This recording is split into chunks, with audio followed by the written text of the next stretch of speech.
আপনাদের এই ঢাকার এক মহিলা নমিনেটেড এমপি, ঢাকা 14 আসনে একটা বড় দল থেকে তারে দিছে না, আমি নামটাম দিব না।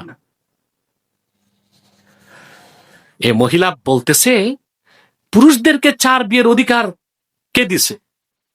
একজন পুরুষের ক্ষেত্রে 4টা বিবাহ করা যাবে। এই এখতিয়ার কি আমার বোনরা দিয়েছে কাউকে? এই সমাজ আমরা চাই না, কোন সমাজ ব্যবস্থায় এদের কোন জায়গাও আমরা দিতে চাই না। তো 4 বিয়ের অধিকার তো আমরা ইসলাম থেকে পেয়েছি। কে দিয়েছে? চ্যালেঞ্জ করতে চাও কারে? ইসলামকে চ্যালেঞ্জ করতে চাও? কারে খুশি করতে চাও? মহিলা, লম্প মহিলা কোথাকার, এখনো নির্বাচিত হও নাই, এখনই ইসলামকে চ্যালেঞ্জ করো।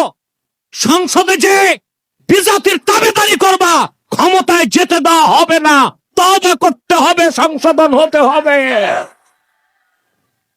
বলে 4 বিয়ের অধিকার কে দিয়েছে?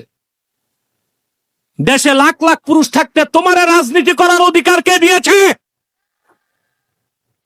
এই প্রশ্ন আমরা করি। তোমার বাপ নাই, ভাই নাই, স্বামী নাই, তো রাজনীতিতে আসছো কেন? সব জায়গায় সমান অধিকার চাও তো সেনাবাহিনীতে যাও।